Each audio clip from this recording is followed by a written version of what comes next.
Hello दोस्तों, मैं हर रोज़ आपके लिए इस चैनल पर एक नई कहानी लेकर आता हूँ। तो चलिए आज की कहानी शुरू करते हैं। और आज की कहानी का शीर्षक है हंस और दुष्टों की संगति।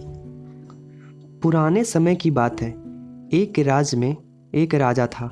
किसी कारण से वह अन्य गांव में जाना चाहता था। एक दिन वह धनुष बाण सहित पैदल ही चल पड़ा। चलते चलते राजा बहुत थक गया, अतः वह बीच रास्ते में ही एक विशाल पेड़ के नीचे बैठ गया। राजा अपने धनुष बाण बगल में रखकर चादर ओढ़कर सो गया। थोड़ी ही देर में उसे गहरी नींद लग गई। उसी पेड़ की खाली डाली पर एक कौवा बैठा था। उसने नीचे सोए हुए राजा पर बीट कर दी। बीट से राजा की चादर गंदी हो गई। राजा तो अभी भी खर्राटे ले रहा था। उसे पता ही नहीं चला कि उसकी चादर खराब हो गई है। कुछ समय के पश्चात कौवा वहाँ से उड़कर चला गया और थोड़ी ही देर में एक हंस उड़ता हुआ आया। हंस उसी डाली पर और उसी जगह पर बैठा जहाँ पहले कौवा बैठा था। अब अचानक राजा की नींद खुली।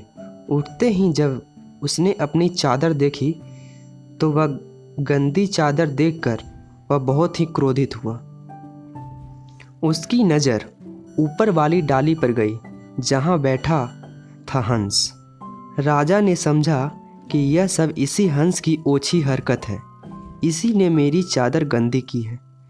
क्रोधी राजा ने आव देखा न ताव, ऊपर बैठे हंस को अपना तीखा बाण चलाकर उसे घायल कर दिया। हंस बेचारा घायल होकर नीचे गिर पड़ा और तड़पने लगा।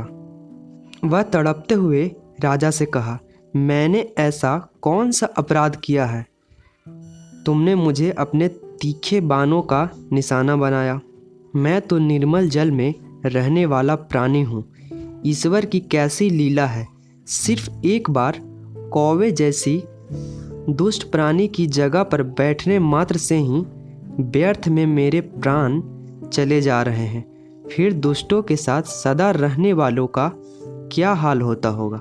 हंस ने प्राण छोड़ने से पूर्व राजा से कहा, दुष्टों की संगति कभी नहीं करना, क्योंकि उनकी संगति का फल भी ऐसा ही होता है। राजा को अपने किए अपराध का बोध हो गया। वह अब पश्चाताप करने लगा। तो इस कहानी से हमें यह शिक्षा मिलती है कि हमें दुष्टों की संगति में रहने से बचना चाहिए, क्योंकि दुष्ट प्रवृत्ति के लोगों की संगति का फल भी उनके जैसा ही होता है। साथ ही हमें किसी भी काम को करने से पहले अच्छे से सोच समझ लेना चाहिए। बिना सोच विचारे कुछ भी काम नहीं करना चाहिए।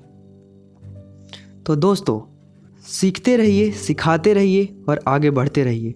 ऐसे ही कहानी के लिए हमारे चैनल को लाइक, सब्सक्राइब और शेयर करें। इस वीडियो को अंत तक देखने के लिए धन्यवाद।